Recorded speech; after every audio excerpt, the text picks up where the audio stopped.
Et aujourd'hui, pour ma présentation, j'ai voulu vous parler d'un concept assez général qui se trouve au début de l'économie circulaire, c'est-à-dire la protection de l'environnement.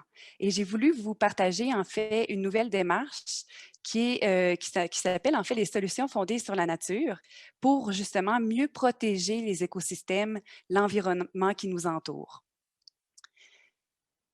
Mais en gros, qu'est-ce que veut dire ce concept-là, ce nouveau concept-là qui date d'environ 10 ans, les solutions fondées sur la nature, donc qui a été créé par l'Union internationale pour la conservation de la nature.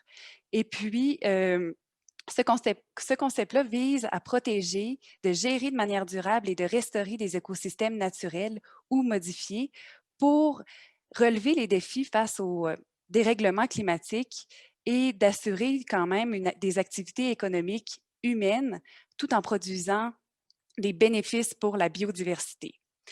En gros, ce que veut dire les solutions fondées sur la nature, c'est que ça représente des mesures de conservation, de gestion durable et de restauration des écosystèmes. Donc, ces mesures-là vont permettre de capter, séquestrer le carbone, d'atténuer les changements face aux impacts des changements climatiques, de renforcer la résilience des communautés internationales et provinciales et d'améliorer la qualité de l'eau, de fournir des habitats essentiels pour les différentes espèces floristiques et fauniques. Donc, pour les solutions fondées sur la nature, il y a 3 types d'actions. Donc, la préservation des écosystèmes, ensuite la gestion durable des écosystèmes et la restauration aussi des écosystèmes. Mais pour rentrer dans le vif du sujet des solutions fondées sur la nature, pour l'appliquer au Nouveau-Brunswick, donc j'ai voulu vous donner quelques exemples aussi comment appliquer les solutions fondées sur la nature sur notre territoire. Donc, au niveau de la protection, de l'action protection, donc c'est très important de garder, d'augmenter aussi les superficies des aires protégées, que ce soit des écosystèmes forestiers, des milieux humides, océans aussi, qui sont des écosystèmes qui captent énormément le carbone. Donc, de garder, de préserver ces aires protégées-là nous permet justement d'assurer une certaine viabilité pour les écosystèmes. Ensuite, il y a le côté, l'action de gestion durable. Donc, c'est d'améliorer des écosystèmes. Je donne l'exemple ici d'intégrer des systèmes agroécologiques sur le territoire agricole. On parle de système agroécologique en différence à un territoire agricole conventionnel, c'est-à-dire que le territoire où est-ce qu'il y aurait une monoculture de pommes de terre, par exemple, ou une monoculture de X culture, et donc d'intégrer, par exemple, des arbres à même une culture ou de faire une gestion complètement différente, donc d'intégrer un système de couverture lorsque le sol est dénudé, va permettre d'optimiser le sol et de séquestrer davantage le carbone et de favoriser aussi des différents habitats pour les espèces, notamment les espèces migratrices, les oiseaux migrateurs. Et puis finalement, le troisième point, donc la restauration, donc l'action de restaurer, c'est-à-dire ici au Nouveau-Brunswick, on a une économie très importante au niveau de l'extraction de la tourbe et les milieux humides, c'est des milieux très importants également pour la séquestration de carbone. Donc, de restaurer ces milieux-là, une fois que l'activité économique a été terminée, permet de ramener une biodiversité très importante sur, euh, sur le milieu. Donc, on pourra revenir au concept de aux solutions fondées sur la nature, mais pour l'instant, donc, je vous remercie de la courte présentation et je passe le flambeau à Annalie Viennot.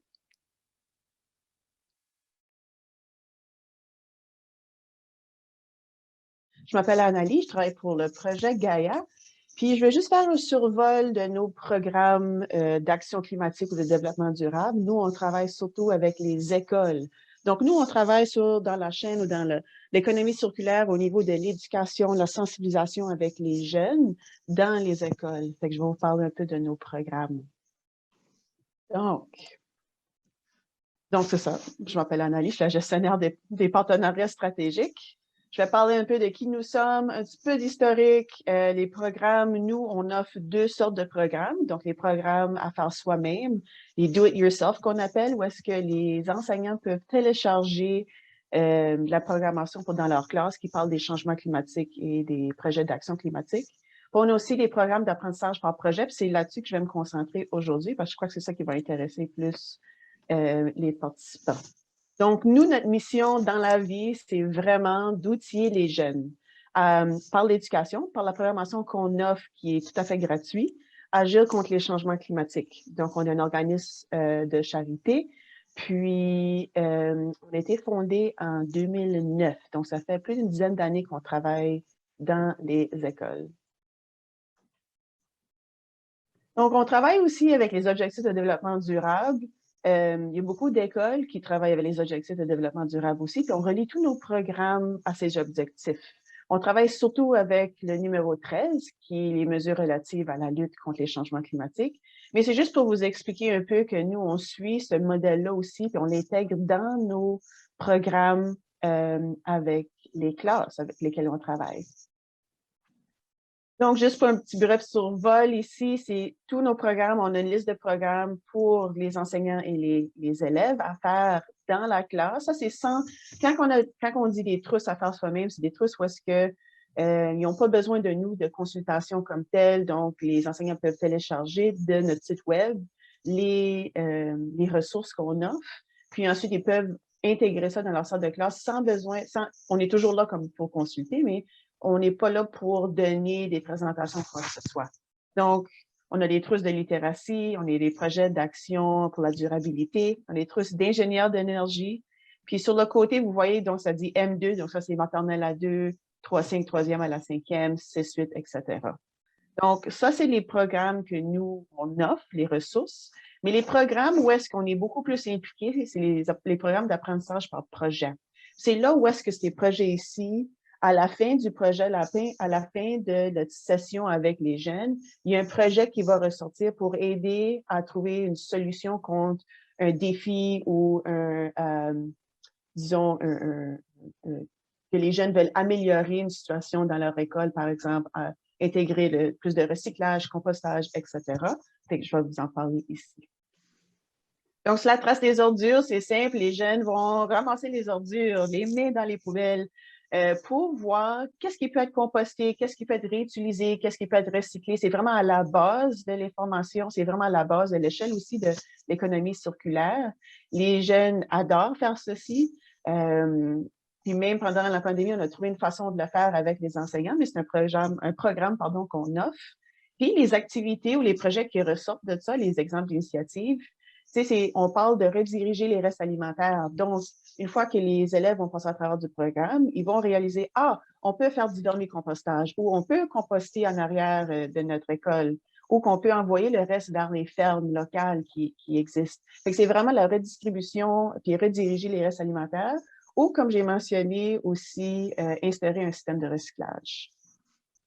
Pour les 6/8e, c'est détective de l'énergie. C'est vraiment par rapport à l'étude de la consommation de l'énergie dans la classe. Puis les activités ou les initiatives qui sortent de là, c'est vraiment projet de consommation d'énergie pour les machines distributrices, par exemple, où est-ce que les jeunes vont évaluer est-ce que notre machine distributrice consomme beaucoup plus d'énergie ou est-ce que cet argent va là? Ils vont juste passer à travers de l'analyse pour organiser des journées soit par carboneutre ou des journées zéro émission, ou parler de bourse de carbone. Là, j'y vais survol, j'ai seulement quelques secondes de reste par rapport à ma présentation, mais celui où est-ce que je vais vous en parler le plus, c'est celui-ci. Parce que les jeunes, tout à l'heure, ils vont parler de programmes qui ont fait soit à travers de nous, mais de programmes d'action climatique ou de développement durable. Fait que les 9 à 12e année, ils vont trouver ou ils vont explorer un des thèmes suivants, ici, de l'eau, le déchet, l'alimentation, le transport et l'énergie dans leur école pour trouver une solution. Habituellement, les exemples d'initiatives qui ressortent après ces programmes-là, c'est vraiment, ils vont faire un inventaire au niveau de mesurer l'éclairage, la consommation d'énergie dans leur classe pour trouver des solutions, évaluer la capacité solaire aussi, s'ils ont des panneaux solaires ou éoliennes sur leur propriété, Puis, ils vont aussi développer l'agriculture locale, plantation d'une forêt nourricière, etc. Donc, c'est un peu pour vous expliquer, dans le fond, nous, qu'est-ce qu'on fait. On fait beaucoup plus que ça, mais ça vous donne un aperçu que nous, dans les écoles, à travers des écoles, c'est vraiment par l'éducation que nous, on s'y prend pour vraiment entamer ce sujet-là, cette conversation-là avec les jeunes puis les enseignants pour au niveau de la sensibilisation de culture, au niveau de développement durable ou d'action de projet climatique.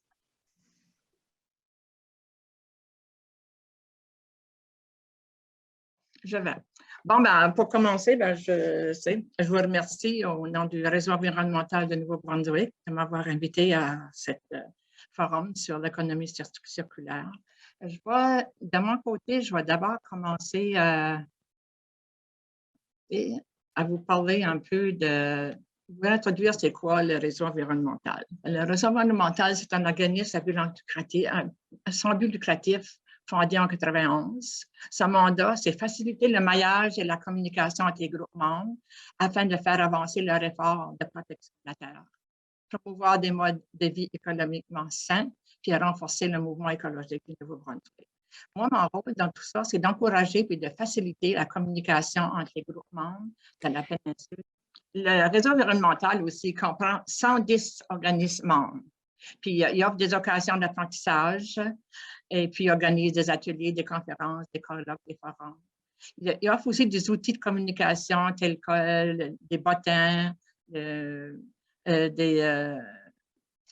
calendrier des événements mensuels, une bibliothèque de référence, tout ça. Mais il offre également une tribune de discussion et de partage entre les membres sur les enjeux environnementaux par le biais de caucus et de collectifs. Et les caucus et les collectifs sont coordonnés par les employés du REMD. Des 110 membres, ici dans la péninsule acadienne de la région Chaleur, il y a 5 groupes membres qui s'agrèvent au réseau. Leur secteur d'activité de ces groupes, c'est l'adaptation au changement climatique, les bassins versants, la conservation de la nature et de la faune, l'autonomie alimentaire et énergétique, la biodiversité et puis le zéro déchet. Après ça, les actions, je pourrais parler des actions sur le terrain.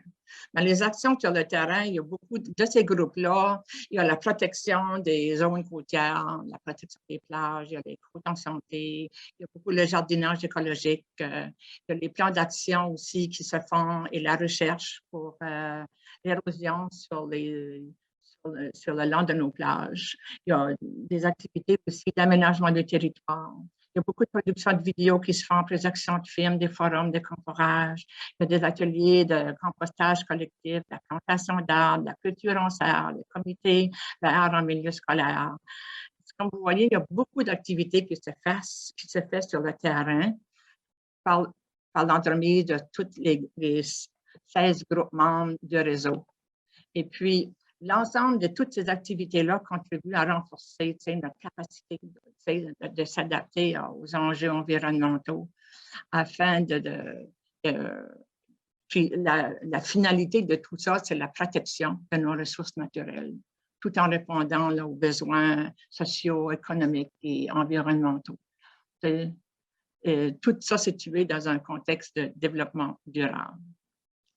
Donc, de ces 16 groupements-là, au niveau, dans la région Chaleur et Péninsule, c'est un ensemble d'activités que ces groupes-là font sur le terrain pour protéger nos ressources naturelles et puis que notre terre soit en meilleure santé. Voilà.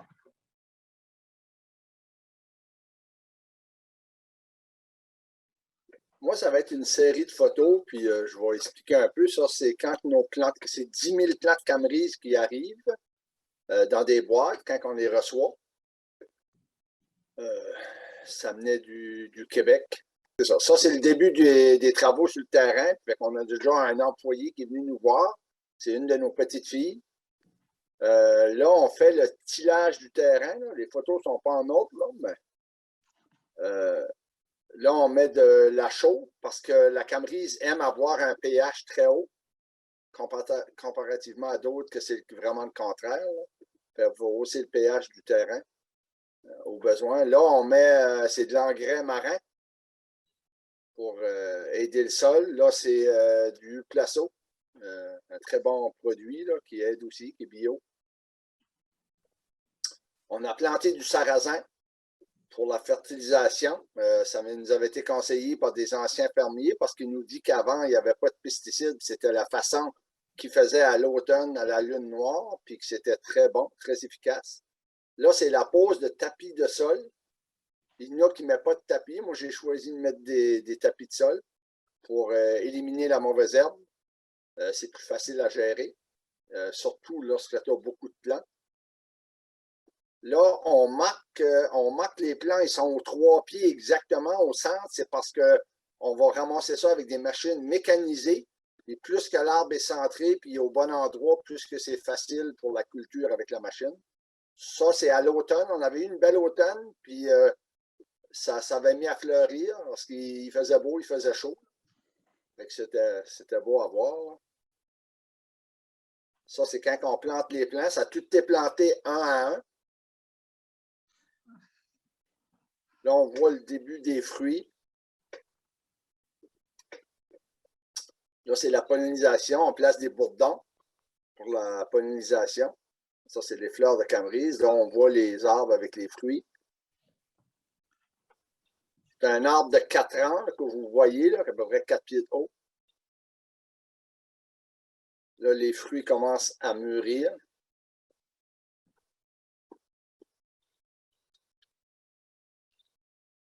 C'est nos allées. On laisse la végétation pousser le temps de la pollinisation pour attirer les abeilles et les bourdons. Fait qu'on laisse ça pousser. Ça, c'est après, lorsqu'on a nettoyé, parce qu'on va se préparer pour placer les filets ensuite. Fait qu'on met ça, c'est plus facile à travailler. Là, c'est une façon manuelle de ramasser la camerise si on n'a pas beaucoup de plants ou s'ils sont petits. C'est une piscine coupée en deux. Ça, c'est une machine mécanisée. Elle peut ramasser 500, 600, 800 plants à l'heure, dépendamment comment votre terrain est bien préparé.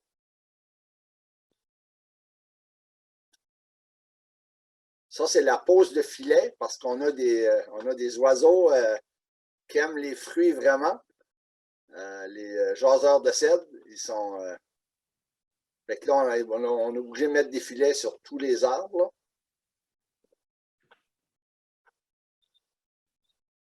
Ça, c'est une variété qu'on a récoltée.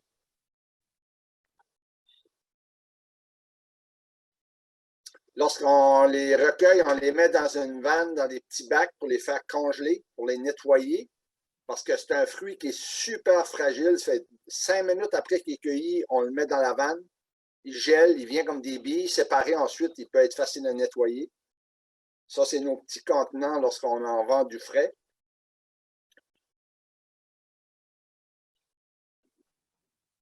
Ça, c'est des boîtes de 5 livres avec des sacs à l'intérieur. C'est des boîtes spéciales qui vont au congélateur. C'est de cette façon-là qu'on vend notre produit.